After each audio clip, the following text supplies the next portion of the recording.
हिमाचल प्रदेश के पहले सामुदायिक रेडियो रेडियो सोलन 90.4 मेगाहर्ट्ज़ के ऑफिशियल यूट्यूब चैनल पर आप सभी दर्शकों का लिसनर्स का बहुत बहुत स्वागत है। जी हाँ, आप सभी जानते हैं कि प्रदेश का ये पहला सामुदायिक रेडियो है और हमारी कोशिश रहती है कि हम आपको हर तरह की जानकारियाँ दे सकें 90.4 मेगाहर्ट्ज़ के रेडियो के माध्यम से। और आज भी बहुत सी जानकारियों के साथ हम हाजिर हैं। बहुत सी जानकारियाँ हम आपको देने वाले हैं एससीईआरटी के बारे में, ये किस तरह से संस्थान काम करता है। आज ये तमाम सवालों के जवाब हम हासिल करने वाले हैं एससीईआरटी सोलन के प्रिंसिपल डॉक्टर हेमंत कुमार जी से। तो सर, सबसे पहले बहुत स्वागत है आपका। आपका भी बहुत धन्यवाद। मुझे हमारा सोलन रेडियो में आने का मौका मिला। जी, बहुत धन्यवाद और सभी श्रोताओं को मेरा नमस्कार। तो सर, जैसे आज एससीईआरटी को लेके बहुत सी बातें हम आपके साथ करने वाले हैं, तो सबसे पहले बेसिक सा सवाल यही है कि जो ये संस्थान है एससीईआरटी, ये क्या है, थोड़ा बताएं इसके बारे में।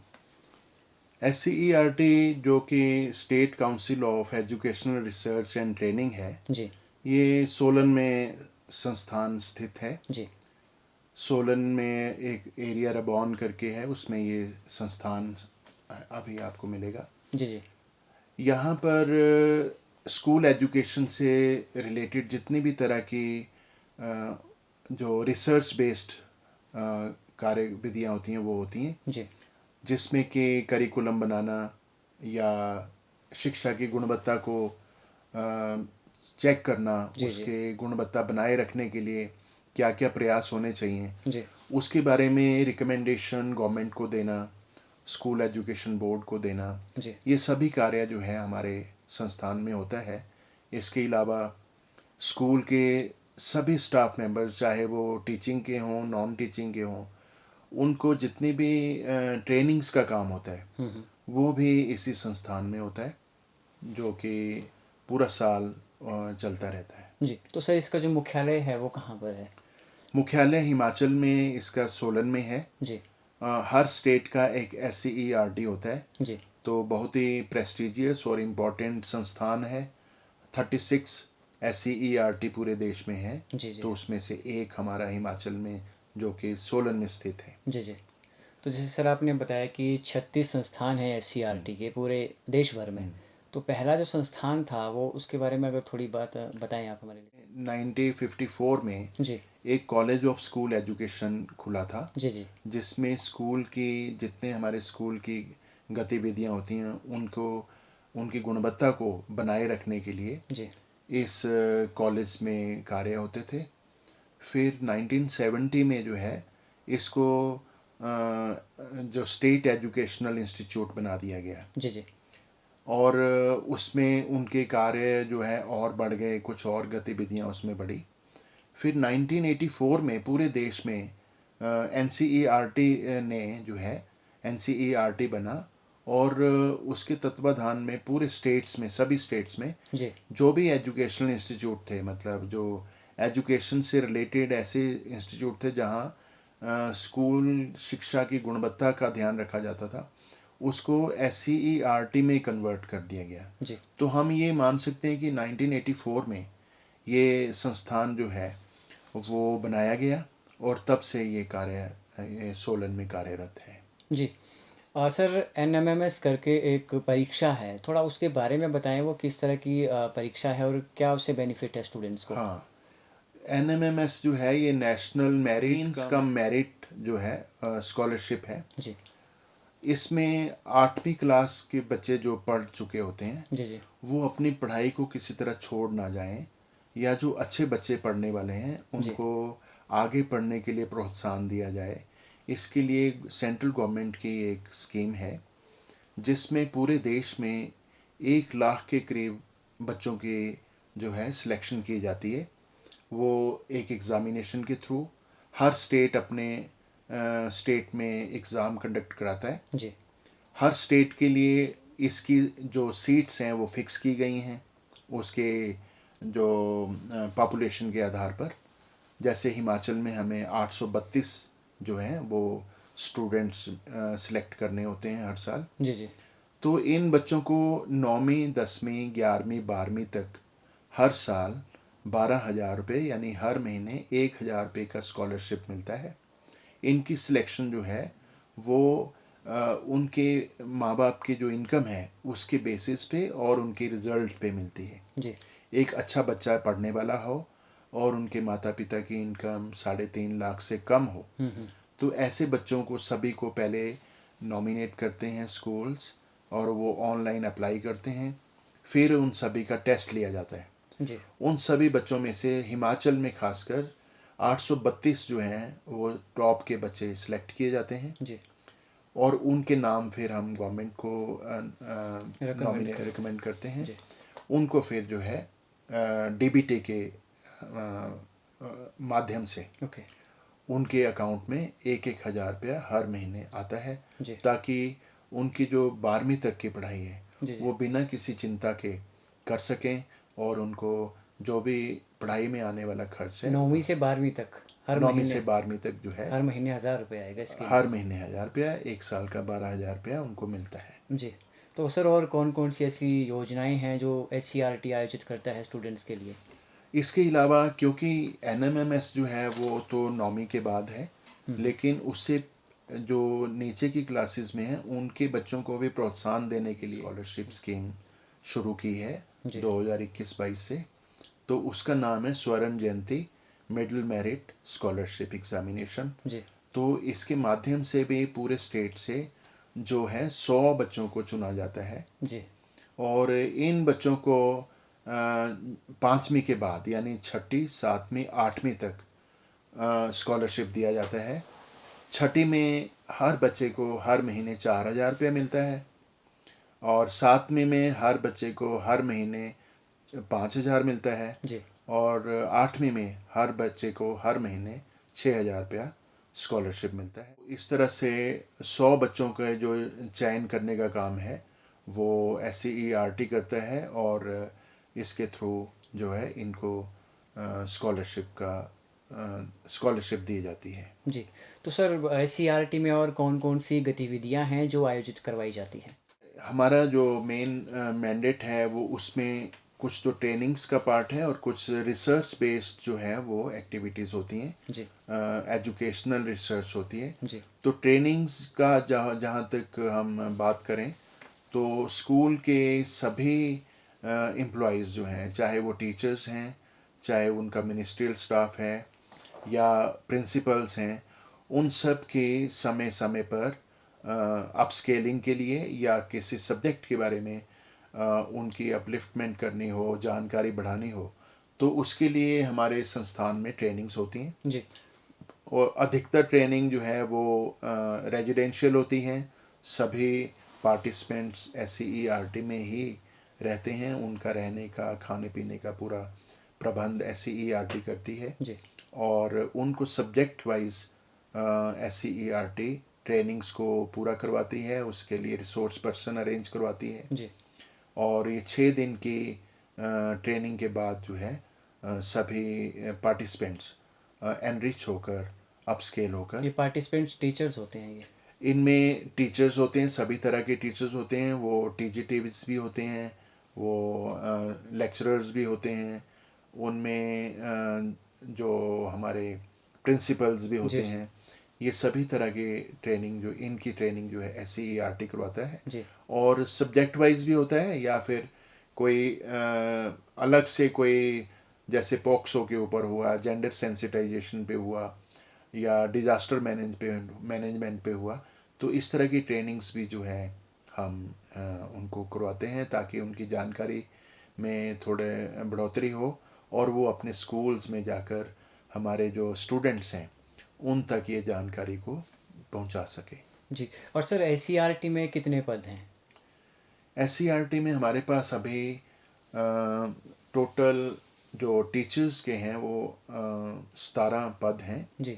जिसमें 10 जो हैं वो कॉलेज लेवल के हैं, कॉलेज के असिस्टेंट प्रोफेसर्स और एसोसिएट प्रोफेसर्स होते हैं और 2 टीजीटीज़ के हैं और बाकी के लेक्चरर्स के हैं। जी। तो सब्जेक्ट वाइज वो अलग अलग डिपेंडिंग अपॉन द ट्रांसफ़र लेकिन आते रहते हैं, लेकिन टीचर्स की उपलब्धता रहती है हमारे पास। अच्छा। और सर एक इंस्पायर योजना है, हाँ थोड़ा उसके बारे में भी बताएँ, ये योजना क्या है और किस तरह का बेनिफिट इसमें स्टूडेंट्स को मिल रहा है? हाँ, ये बहुत अच्छा क्वेश्चन है।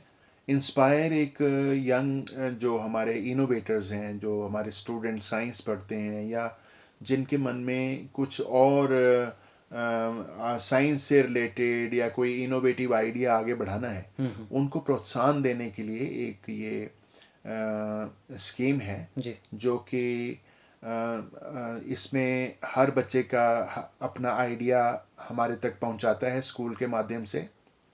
अपना आइडिया को लिखकर उसको एक सेट फॉर्मेट है उसमें लिखकर वो अपना सबमिट करता है स्कूल के थ्रू, SCERT में पहुंचाता है। तो SCERT में उनको सेलेक्ट करके फिर वो आगे सरकार को रिकमेंड करते हैं। जी। तो सरकार उसमें से कुछ 1 लाख पूरे देश में, यानी 1 लाख के करीब जो हैं ऐसे बच्चों का चयन करते हैं जिन्होंने इनोवेटिव आइडियाज़ को शेयर किया है। जी। फिर उनमें से स्टेट वाइज कुछ बच्चों को सिलेक्ट किया जाता है। हम्म।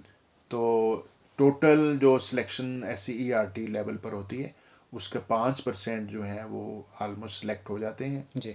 फिर इन बच्चों को जो सिलेक्ट होते हैं इनको अबाउट 10,000 के करीब प्रोत्साहन राशि दी जाती है, ताकि उनके मन में जो आइडिया है जी। उसका मिनिएचर या उसका मॉडल बनाए जी। और उस मॉडल को जो है वो प्रदर्शित करे। और वो उसके प्रदर्शन के लिए भी सरकार अपना अरेंज करती हैं, वो कुछ SCERT में कुछ दिल्ली में, और वहाँ पर फिर सभी देश भर से पूरे देश भर से जो इनोवेटर्स होते हैं, इनोवेटिव आइडिया वाले होते हैं, उनको बुलाया जाता है और वो अपने जो मॉडल्स हैं उसकी प्रदर्शनी लगाते हैं। जी।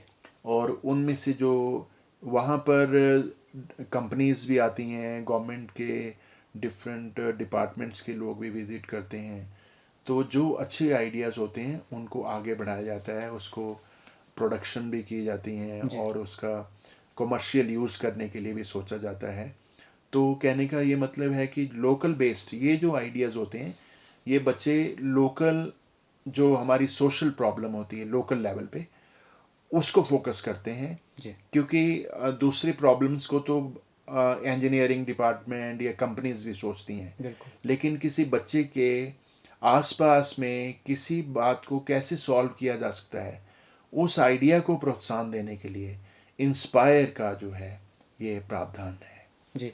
सर, SCERT का मुख्य काम है शिक्षा को बेहतर करना, गुणवत्ता उसकी गुणवत्ता उसमें को लाना, बढ़ाना। बढ़ाना। ऐसे में सर टीचर्स का रोल ज़्यादा बढ़ जाता है। हम्म। तो SCERT द्वारा जितनी भी एक्टिविटीज़ करवाई जाती है, तो अध्यापकों को किस तरह से उसमें शामिल किया जाता है, किस तरह से उनकी भूमिका और बढ़ जाती है? हाँ, हर ट्रेनिंग में जो भी प्रशिक्षण दिया जाता है उसमें हमारे SCERT में हमें सरकार की तरफ से 6 डिस्ट्रिक्ट्स का जिम्मेवारी दी गई है, जी। जिसमें सोलन, शिमला, सिरमौर, किन्नौर, बिलासपुर और ऊना। ऊना। जी। तो इन डिस्ट्रिक्ट्स के जितने भी स्कूल के टीचर्स हैं उनको हम समय समय पर SCERT में बुलाते हैं। तो जिस सब्जेक्ट के जिस टॉपिक के ऊपर हमने ट्रेनिंग दी होती है, उनके जो रिसोर्स पर्सन होते हैं, उनके जो एक्सपर्ट्स हैं, वो जहाँ भी हों, चाहे वो यूनिवर्सिटीज़ में हों या वो किसी डिपार्टमेंट्स में हों, उन रिसोर्स पर्सन को उपलब्ध करवाया जाता है। और पूरे 6 दिन जो ट्रेनिंग दी जाती है उनमें शेड्यूल बनाकर इन टीचर्स को उन रिसोर्स पर्सनस के साथ इंटरेक्ट करवाते हैं। जी। रिसोर्स पर्सन उस टॉपिक के बारे में, उस सब्जेक्ट के बारे में सभी टीचर्स को डिटेल बताते हैं, इंटरेक्शन होता है, क्वेरीज एड्रेस होती हैं, और इस तरह से 6 दिन ये कार्यक्रम चलता है। और हर टॉपिक का, हर विषय का जो भी क्वेरी रहता है हमारे टीचर्स के पास, उसको एड्रेस करने के लिए हमारे रिसोर्स पर्सन बहुत ही अच्छा रोल प्ले करते हैं। उनकी अपनी अपनी एक्सपर्टीज़ होती हैं। बिल्कुल। हमारा जो मैंडेट है वो ये है कि टीचर्स को उनकी प्रॉब्लम्स के जो समाधान है वो उनके दिलाना उनके एक्सपर्ट्स के थ्रू। बिल्कुल। तो इस तरह से वो टीचर्स को इन्वॉल्व करते हैं।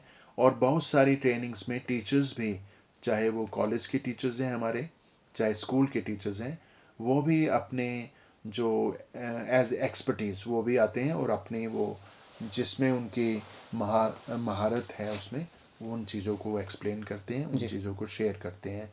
तो नॉलेज शेयरिंग के लिए हमारे टीचर्स की इंटरेक्शन करवाई जाती है। जी। और सर अगर स्टेट वाइज़ हम बात करें तो राज्य स्तर पर और कौन-कौन सी ऐसी एक्टिविटीज़ हैं या प्रतियोगिताएँ हैं एससीईआरटी आयोजित करता है? हाँ, इसमें एक हमारी साइंस डिपार्टमेंट है। साइंस डिपार्टमेंट के थ्रू भी हमारी एक्टिविटीज़ होती हैं। एक तो एनवायरनमेंट और साइंस मैथमेटिक्स की एग्जीबिशंस होती हैं। जी, उसमें भी बच्चे जो हैं अपने मॉडल्स बनाते हैं और उनको राइट अप समय हमारे भेजते हैं, हमारे जो कोऑर्डिनेटर्स हैं। जी, और फिर उन बच्चों को भी मौका दिया जाता है कि जो वो सोच रहे हैं उनको मॉडल के रूप में प्रदर्शित किया जाए, पहले डिस्ट्रिक्ट लेवल पर, फिर डिस्ट्रिक्ट लेवल से जो सिलेक्शन होती है उसको फिर स्टेट लेवल पर उसको हम SCERT में बुलाकर प्रदर्शनी लगाते हैं। जो यहाँ सिलेक्ट होते हैं या बाकी स्टेट्स में भी जो SCERT के लेवल पर सिलेक्शन होती है, फिर उसको नेशनल लेवल पर भी जो है ये science mathematics and environment topic के अंडर ये एक नेशनल एग्जीबिशन भी फिर लगती है। जी, जी, उसमें ये बच्चे अपने मॉडल प्रदर्शित करते हैं और इनको प्रोत्साहन इसलिए दिया जाता है ताकि इनमें सोचने की क्षमता बढ़े। जैसे जैसे बच्चे बड़े हो रहे हैं उन आइडियाज़ को और आगे वो लेकर जाएं और उनकी सोचने में हम टीचर्स का जो है रोल बढ़े। जी, तो ये हमारा ऑब्जेक्टिव रहता है। जी। और सर अब तो ज़माना ही पूरा डिजिटल हो चुका है। हम्म, हमारे एक क्लिक पे पूरी दुनिया की जानकारी हमारे टैबलेट्स, हमारे मोबाइल फ़ोन पे होती है। हम्म, हम्म। सवाल यहाँ पे ये है सर कि जो एससीईआरटी है, ये डिजिटल रिवॉल्यूशन के साथ कैसे जुड़ा है? ये बहुत इम्पोर्टेंट क्वेश्चन है। जो हमारी नेशनल एजुकेशन पॉलिसी 2020 है उसके अंदर ये डिजिटाइजेशन और डिजिटल इंफ्रास्ट्रक्चर को बढ़ावा देने के लिए बहुत अच्छा प्रोत्साहन मिल रहा है। इसमें NCERT की तरफ से एक दीक्षा पोर्टल तैयार किया गया है। जी, जी। दीक्षा का मतलब है digital infrastructure for knowledge sharing.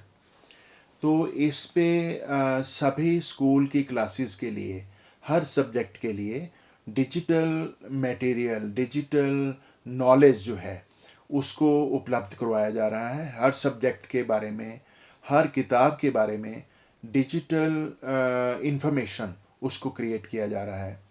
उसके लिए भी बहुत सारे अलग अलग कंपोनेंट्स हैं। जैसे हम कह सकते हैं कि दीक्षा पोर्टल पे ही हमारे पास निष्ठा है या निपुण है, या छोटे बच्चों के लिए जो प्री प्राइमरी का है उसके लिए अब डिजिटल फॉर्म में जादुई पिटारा आया है, जो कि बच्चे उसमें देखकर डिजिटल फॉर्म में भी देखकर, जी, जी। चाहे कार्टून की फॉर्म में चाहे किसी मॉडल की फॉर्म में, उससे नॉलेज शेयर किया जा सकता है। और जो हम हमारे पुराने पढ़ाने के मेथड थे उनको ऐड ऑन कर सकते हैं। जी, जी, टीचर बिल्कुल। जो हैं उन इंफॉर्मेशन को इन दीक्षा पोर्टल के थ्रू जो है अपनी नॉलेज को और एडअप करके अपने स्टूडेंट्स तक पहुंचा सकते हैं। जी, तो डिजिटल इंफॉर्मेशन का इम्पोर्टेंस हमारा दीक्षा पोर्टल के थ्रू बनाया जा रहा है। SCERT में ही भी इसके लिए कंटेंट क्रिएट किया जा रहा है जी, और उस कंटेंट को हिमाचल की परिस्थितियों के मुताबिक, हिमाचल के सिलेबस के मुताबिक बनाकर उसको डिजिटल पोर्टल पे हम अपलोड कर रहे हैं ताकि हमारे स्टूडेंट्स स्कूल के जो अलग अलग क्षेत्र के हैं वो उस सभी सुविधाओं का फ़ायदा उठा सकें। जी। सर आपने अभी सवाल के बीच में एक चीज़ का ज़िक्र किया वो है न्यू एजुकेशन पॉलिसी। हम्म। साल 2020 में ये आई।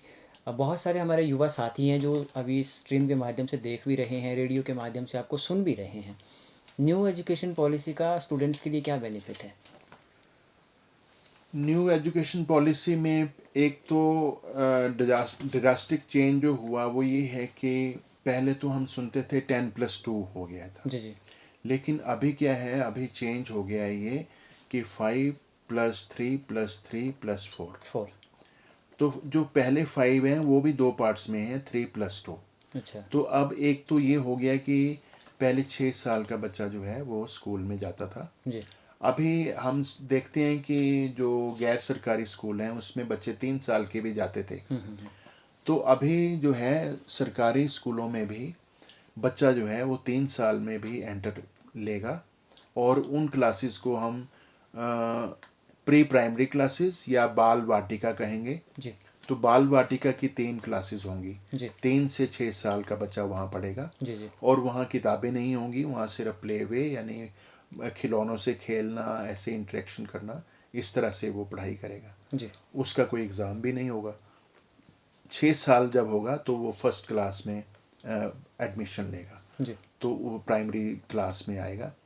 इस तरह से वो 2 क्लासें करने के बाद फिर अगली 3 क्लासेस करेगा, उसको प्रेपरेटरी क्लासेस कहेंगे। जी उसके बाद मिडिल क्लास में जाएगा और उसके बाद फिर 9वीं से 12वीं तक की 4 क्लासें करेगा।